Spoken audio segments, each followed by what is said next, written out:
Hello guys, അപ്പം നമുക്കിന്നൊരു മൊഹബത്ത് കാ സർബത്ത് ഉണ്ടാക്കിയാലോ. അപ്പോൾ നമ്മുടെ ഹോസ്റ്റലിലുള്ള കുറച്ച് ഇൻഗ്രീഡിയൻസ് വെച്ചിട്ടാണ് ഇതുണ്ടാക്കുന്നത്.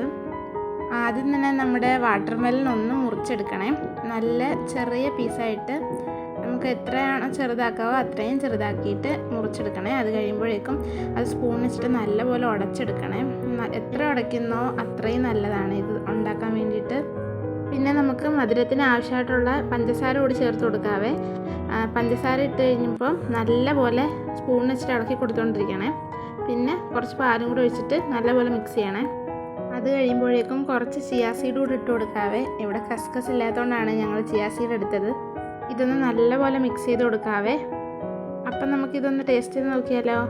ഞാൻ ആദ്യത്തെ സ്പൂൺ വെച്ചപ്പോഴേ എനിക്ക് നന്നായിട്ട് ഇഷ്ടപ്പെട്ടു ഗൈസ്. അപ്പം എല്ലാ വട്ടവും ഞാൻ തന്നെയാണല്ലോ കഴിച്ചിട്ട് അടിപൊളി എന്ന് പറയുന്നത്. ഇപ്പം നമുക്ക് നമ്മുടെ ഫ്രണ്ടിനൂടെ ഒന്ന് കൊടുത്തു നോക്കിയാലോ. അവൾക്ക് നന്നായിട്ട് ഇഷ്ടപ്പെട്ടായിരുന്നേ. അപ്പോൾ ഗൈസ് എല്ലാവരും ഒന്ന് ട്രൈ ചെയ്ത് നോക്കണേ.